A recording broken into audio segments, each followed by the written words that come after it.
Vamos ver se o áudio está tudo certo. De tudo. Eles recebem dos seus próprios, que são deles,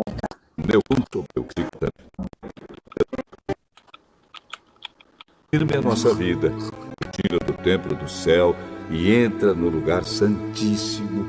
Jesus é o grande sacerdote. Pronto, agora acho que vai dar certo.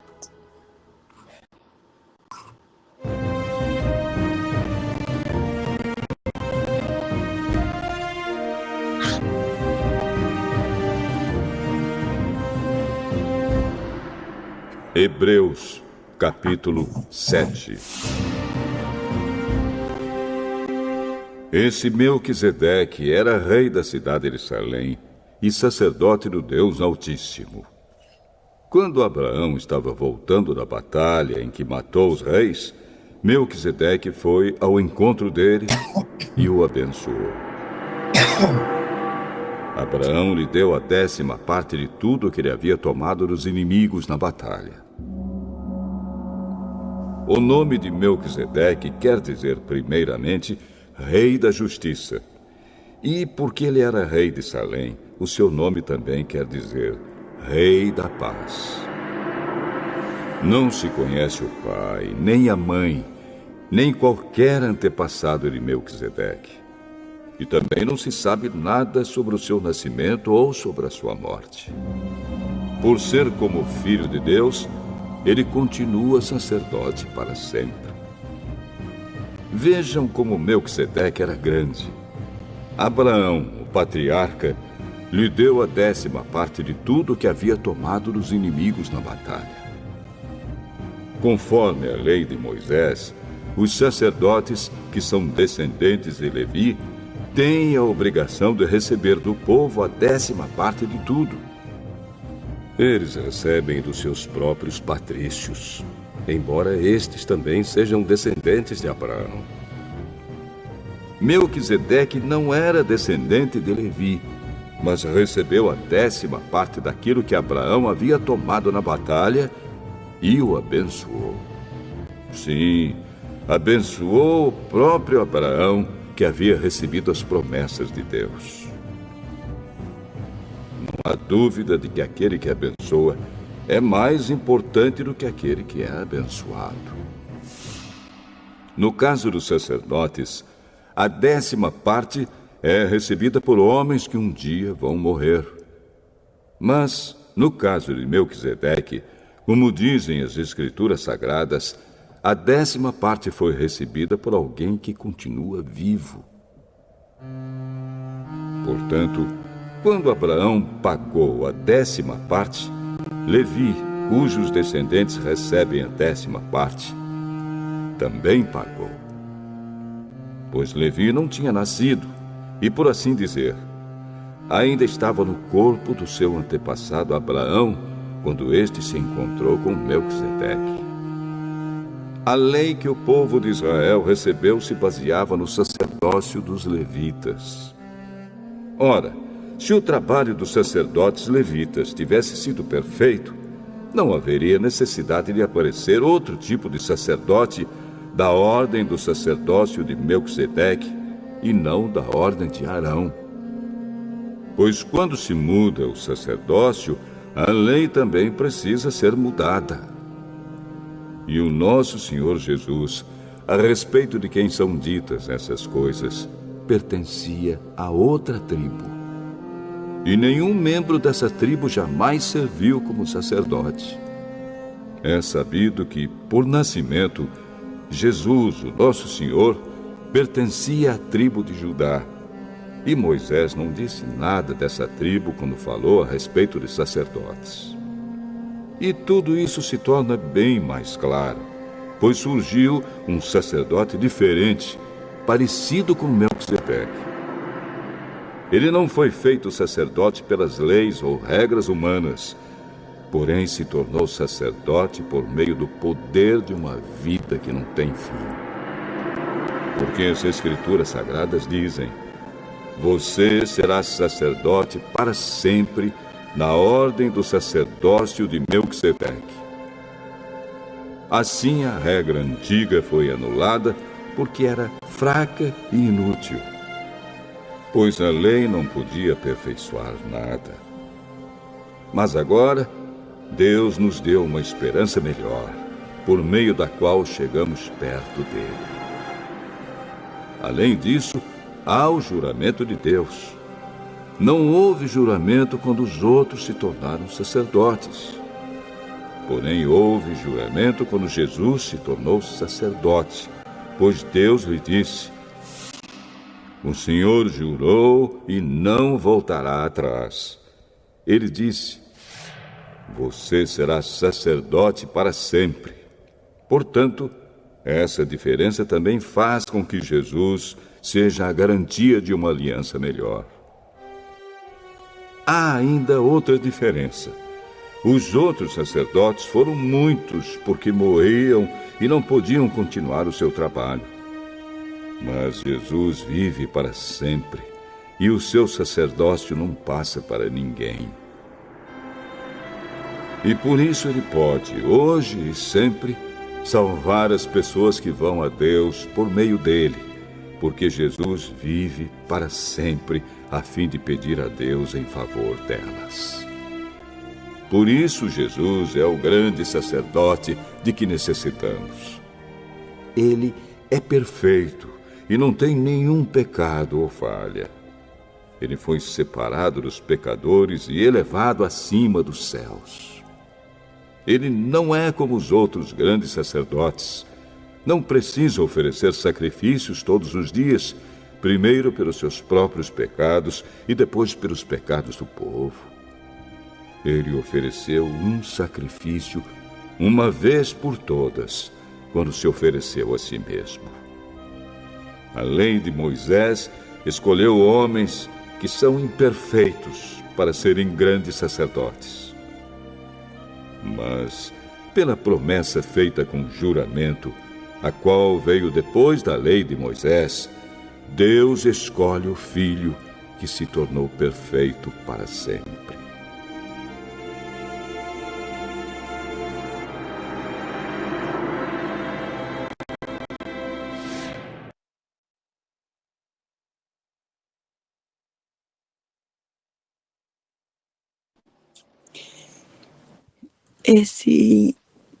Esse capítulo, acho que é mais reforçar, né? A obra linda de Jesus, né? Antes tinha lá o sumo sacerdote, que só ele podia acessar Deus, né? Então tinha todo aquele, talvez vamos usar a palavra ritual, né?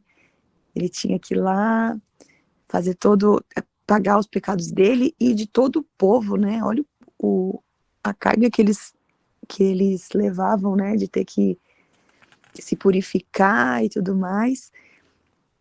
E depois Jesus veio e Jesus é o grande sumo sacerdote que já pagou por todos os pecados, então não precisa de nada mais de todo esse processo, né?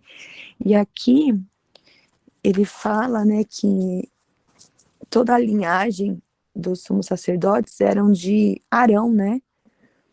Só que Jesus, ele veio da linhagem de tribo de Judá, que é outra linhagem, né? Então ele fala aqui na minha Bíblia, quando começa o 11, ele fala assim, Jesus é semelhante ao Melquisedeque, né? Semelhante, mas que eu acho que antigamente as pessoas faziam muita confusão, né? Assim, comparava Jesus com esses outros sacerdotes, né? Acabavam fazendo comparações, né? E Jesus é Deus que veio encarnado aqui, né? Enfim, e teve um versículo aqui também que eu achei muito bonito, o 7, que ele fala... Cadê?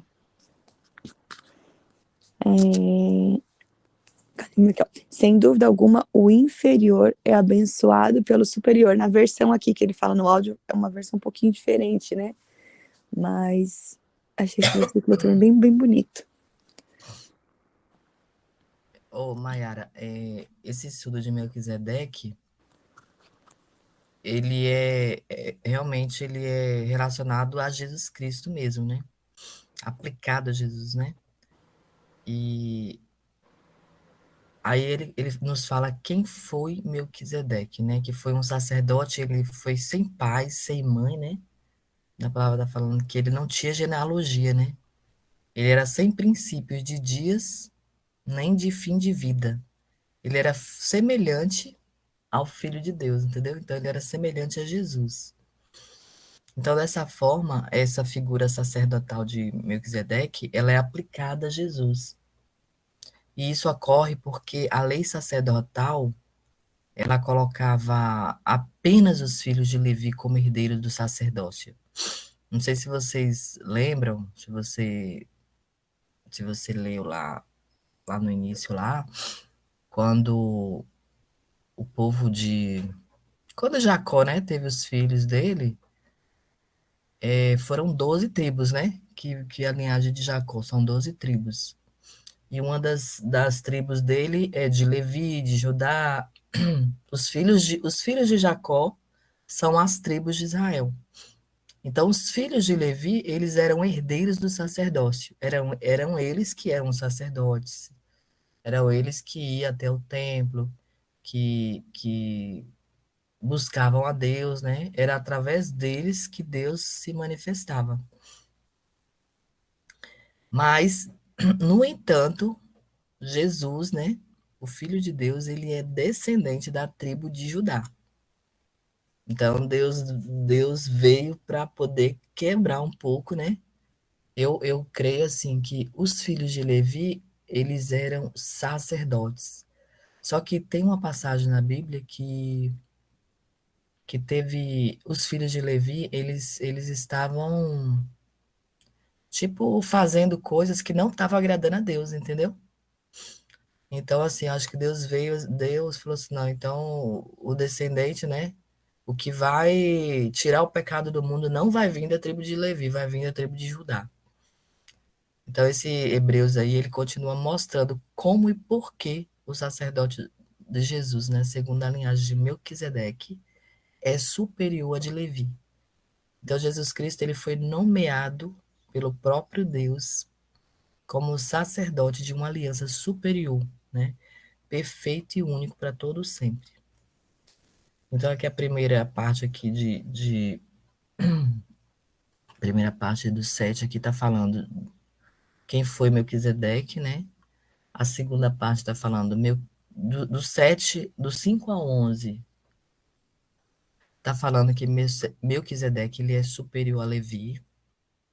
E do 12 ao 17, Jesus é sacerdote para sempre. E do 18 ao 24, Jesus é sacerdote de uma aliança superior. Inclusive, eu acho que é interessante a gente ler aqui esse 12 de novo ao 17. Deixa eu ler aqui. Jesus é sacerdote para sempre. Então, aqui é o 12. Certo é que, quando há mudança de sacerdócio, é necessário que haja mudança de lei. Ora, aquele de quem se dizem essas coisas pertencia a outra tribo, da qual ninguém jamais havia servido diante do altar. Tá entendendo? Só quem servia no altar era a tribo de Levi.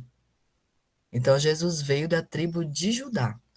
Então, pois é bem conhecido que o nosso Senhor descende de Judá, tribo da qual Moisés nada fala quanto ao sacerdócio, o qual acabamos de dizer, fica ainda mais claro quando aparece outro sacerdote semelhante a Melquisedeque, alguém que se tornou sacerdote não por regras relativas à linhagem, mas segundo o poder de uma vida indestrutível. Porquanto sobre ela é afirmado, tu és sacerdote para sempre, segundo a ordem de Melquisedeque. Eu tinha um pouco de dúvida sem saber. Assim, eu sabia desse Melquisedeque, mas assim, é bom a gente ler, porque realmente a gente tá agora, né, sabendo quem era Melquisedeque, né? Então, assim, eu ficava na dúvida.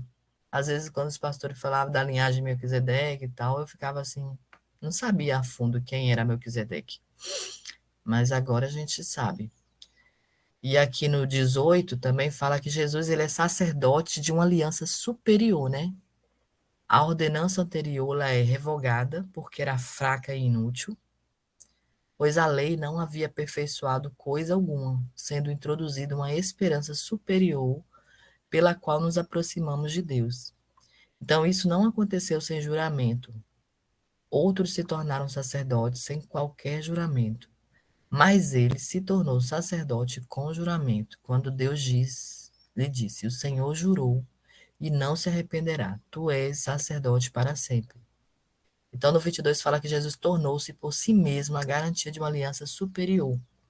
E daqueles sacerdotes tem havido muitos, porque a morte os impede de continuar em seu ofício. 24. Mas, visto que vive para sempre, Jesus tem um sacerdócio permanente. Então, Jesus, ele é um sacerdote perfeito. No 25, aqui continua falando que, portanto, ele é capaz de salvar definitivamente aqueles que, por meio dele, aproximam-se de Deus, pois vive sempre para interceder por ele. E é um sumo sacerdote como este que precisávamos, santo, inculpável, puro, separado dos pecados, exaltado acima dos céus. 27. Ao contrário dos outros sumos sacerdotes, ele não tem necessidade de oferecer sacrifício dia após dia. Primeiro, por seus próprios pecados e depois pelos pecados do povo. E ele o fez uma vez por todas quando a si mesmo se ofereceu. Então, pois a lei constitui sumos sacerdotes a homens que têm fraquezas, mas o juramento que veio depois da lei constitui o Filho perfeito para sempre.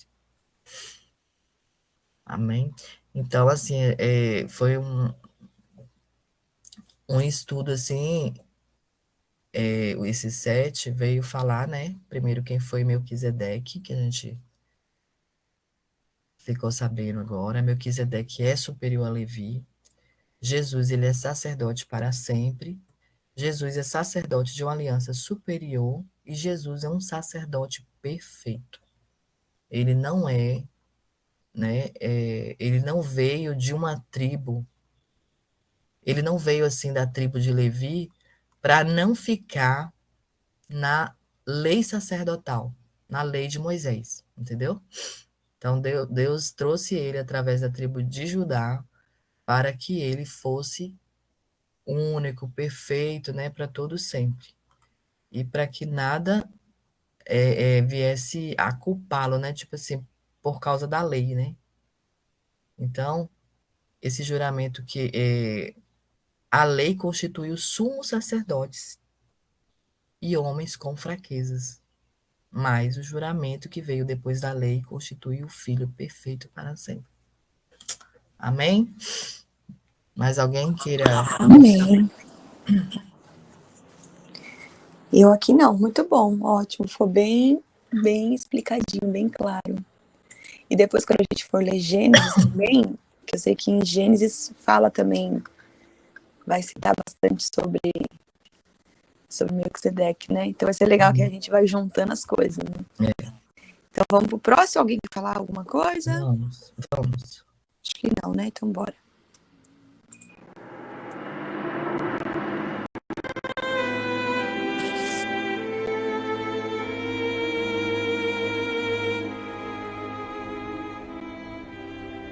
Hebreus, capítulo 8. A coisa mais importante de tudo o que estamos dizendo tem a ver com o sacerdote que nós temos. Ele é o grande sacerdote que está sentado no céu, do lado direito do trono de Deus, o Todo-Poderoso. Ele faz o seu serviço no lugar santíssimo, na verdadeira tenda, que foi armada pelo Senhor e não por seres humanos. Todo grande sacerdote é escolhido para apresentar a Deus as ofertas e os sacrifícios de animais. E por isso, é necessário que o nosso grande sacerdote tenha também alguma coisa para oferecer. Se ele estivesse na terra, não seria sacerdote, pois existem sacerdotes que apresentam as ofertas de acordo com a lei de Moisés. O trabalho que esses sacerdotes fazem é, de fato, somente uma cópia e uma sombra do que está no céu. Foi isso que aconteceu quando Deus falou com Moisés. Quando Moisés estava para construir a tenda, Deus disse: Tenha cuidado para fazer tudo de acordo com o modelo que eu lhe mostrei no monte. Mas, de fato, Jesus foi encarregado de um serviço sacerdotal que é superior ao dos sacerdotes. Pois a aliança que ele conseguiu é melhor, porque ela se baseia em promessas de coisas melhores. Pois, se a primeira aliança tivesse sido perfeita, não seria necessária uma nova aliança. Mas Deus vê que o seu povo é culpado e diz: está chegando o tempo, diz o Senhor, em que farei uma nova aliança com o povo de Israel e com o povo de Judá. Essa aliança não será como aquela que eu fiz com os antepassados deles, no dia em que os peguei pela mão e os tirei da terra do Egito. Não foram fiéis à aliança que fiz com eles, e por isso, diz o Senhor, eu os desprezei. Quando esse tempo chegar, diz o Senhor, farei com o povo de Israel esta aliança. Eu porei as minhas leis na mente deles e no coração deles as escreverei. Eu serei o Deus deles e eles serão o meu povo. Ninguém vai precisar ensinar o seu patrício nem o seu parente, dizendo: procure conhecer o Senhor, porque todos me conhecerão, tanto as pessoas mais humildes como as mais importantes. Pois eu perdoarei os seus pecados e nunca mais lembrarei das suas maldades. E, quando Deus fala da nova aliança, é porque ele já tornou velha a primeira. E o que está ficando velho e gasto vai desaparecer logo.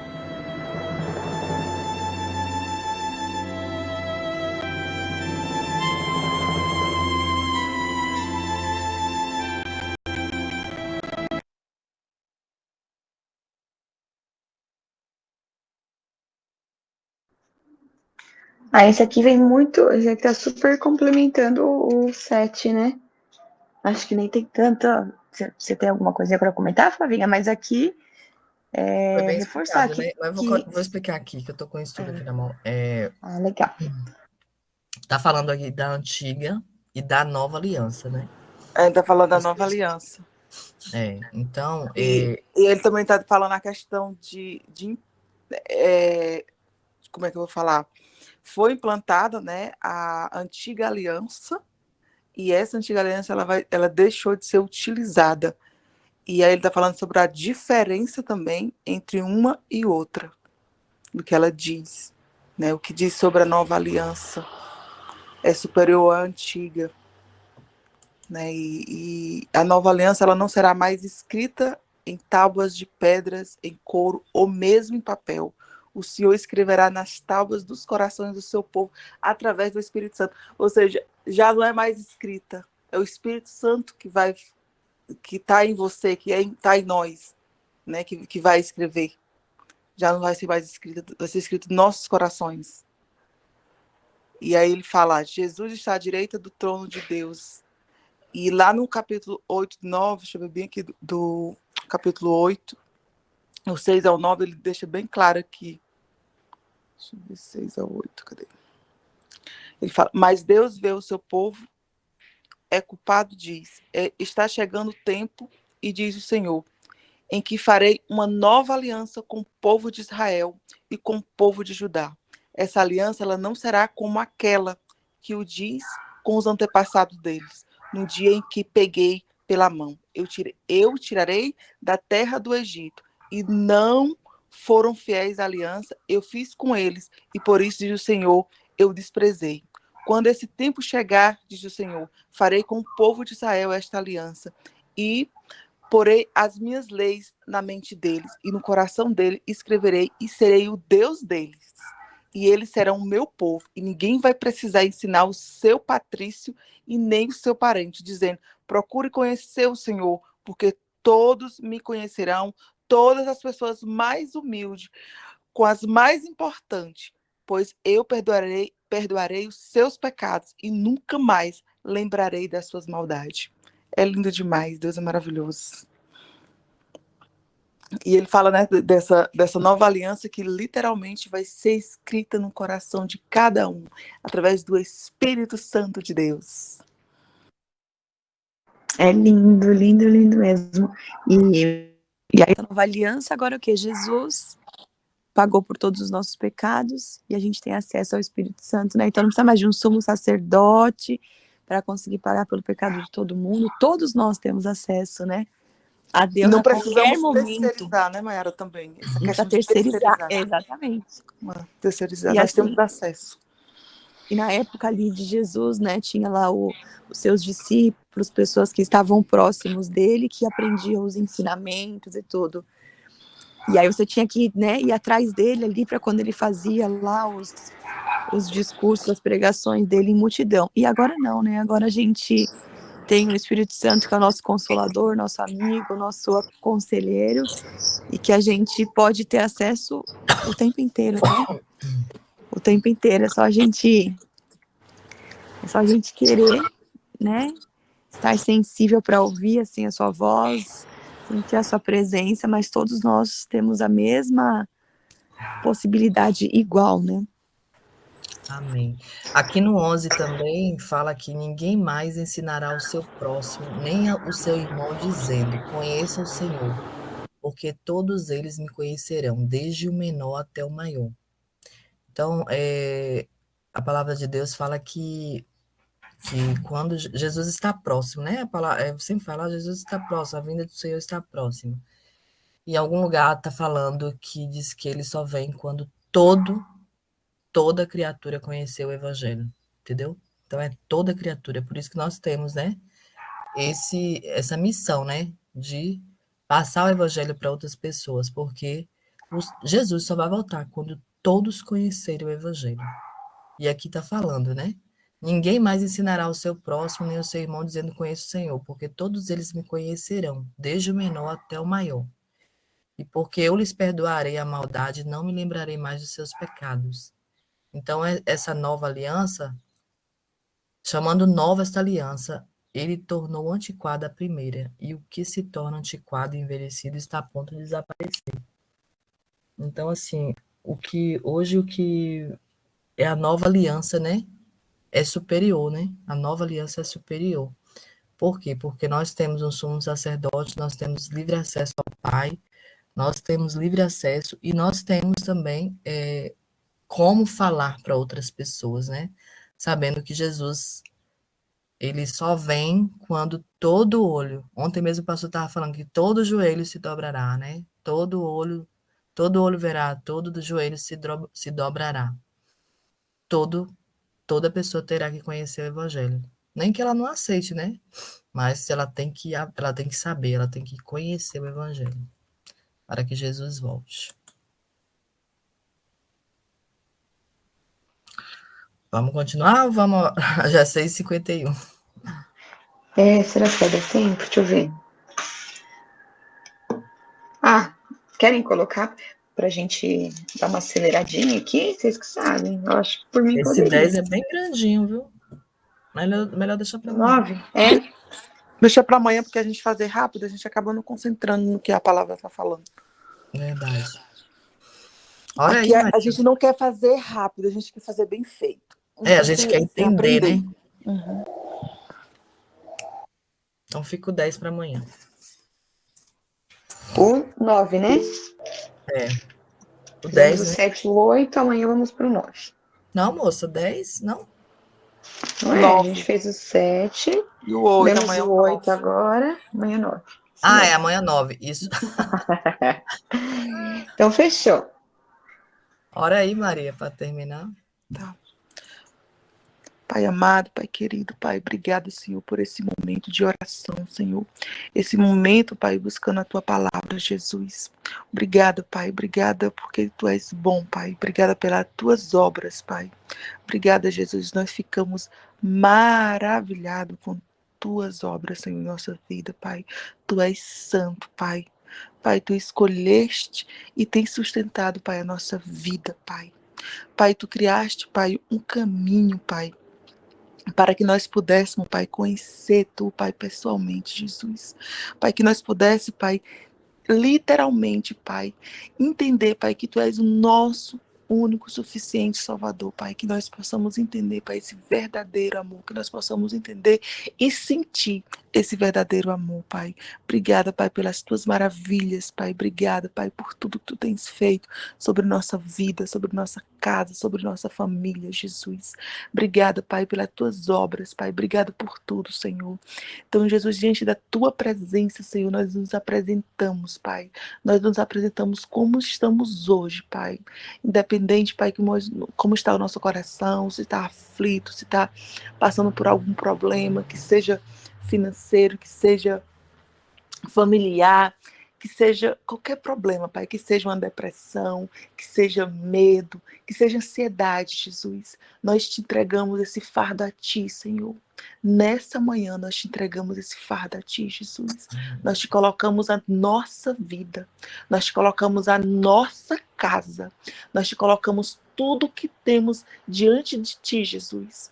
Tudo que tem diante de Ti, Jesus, que nós possamos, Espírito Santo, ser guiado por Ti, Pai, para fazer só o que Tu tens sobre nossas vidas, Pai, que nós possamos, Pai, literalmente, Pai, ter o nosso propósito aqui na terra cumprido, Jesus, mas através do Espírito Santo de Deus, que seja o nosso guia, o nosso consolador, Pai, que nós possamos ser guiados por esse Santo Espírito, Pai. Pai, toda glória, Pai, toda honra, todo poder, Jesus, pertence a Ti, Senhor, tudo pertence a Ti, Pai. Pai, hoje nós oramos, Pai, pela família, Pai, daquelas pessoas que morreram, Pai, naquele terremoto, Jesus. Nós te colocamos, Pai, o coração de cada família, Pai, que está passando por uma dor que só o Senhor sabe explicar, Jesus. Que o Senhor possa trazer o conforto, Senhor. Que o Senhor possa abraçar cada um, Jesus, né? Nesse momento de aflição, nesse momento de dor, nesse momento de medo, Jesus. Nós te colocamos, Jesus, diante da Tua presença, Senhor. Essas famílias, Senhor. Ai, Jesus, tem coisa que só Tu sabe explicar, Pai. Então, Pai, traz o conforto no coração de cada um, Pai. Traz o conforto, Pai. Traz fé, Pai. Traz sabedoria para esse povo, Jesus. Ai, Pai, abraça cada um desses Teus filhos, Jesus. Cuida do coração de cada um, nós te colocamos toda a família diante da Tua presença, Pai. Pai, por fim, nós queremos te agradecer, Jesus, por essa semana, que eu sei que vai ser uma semana muito abençoada, em nome de Jesus, Pai. Essa semana é extraordinária para cada um de nós. Nós te colocamos ela diante de Ti, em nome de Jesus. Amém. Glória a Deus. Amém. Glória a Deus. Aleluia. Bom Amém. dia para todo mundo.